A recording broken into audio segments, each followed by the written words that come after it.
Dica número 1. Pirito foi meu grande amigo. Dica número 2. Meu pai cometeu suicídio, pois pensou que eu estivesse morto.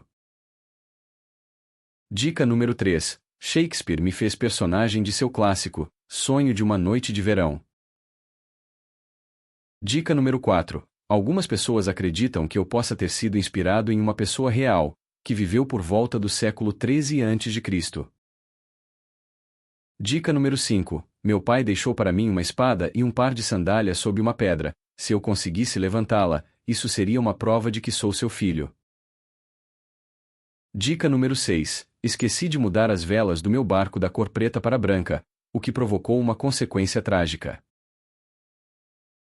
Dica número 7. Fiz com que o gigante Cines e o esticador Procusto bebessem do próprio veneno. Dica número 8. Fui interpretado por Henry Cavill, no filme Imortais. Dica número 9. Sou filho da princesa Etra, com o rei Egeu, que dá nome ao mar Egeu. Dica número 10. Tive um filho chamado Hipólito, com uma amazona. Dica número 11. Meu nome significa homem forte por excelência, em grego. Dica número 12. Sou um semideus. Dica número 13. Sou um dos maiores heróis da mitologia grega.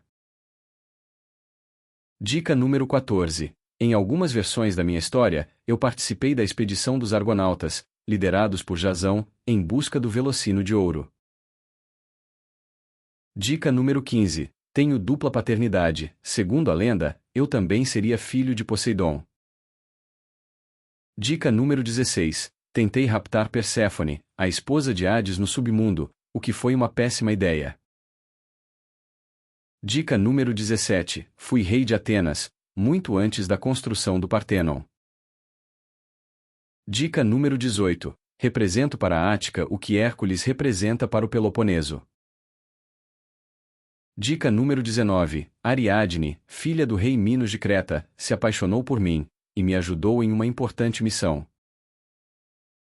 Dica número 20. Matei o Minotauro, um monstro meio homem meio touro, no labirinto de Creta. Parabéns para quem palpitou, Teseu.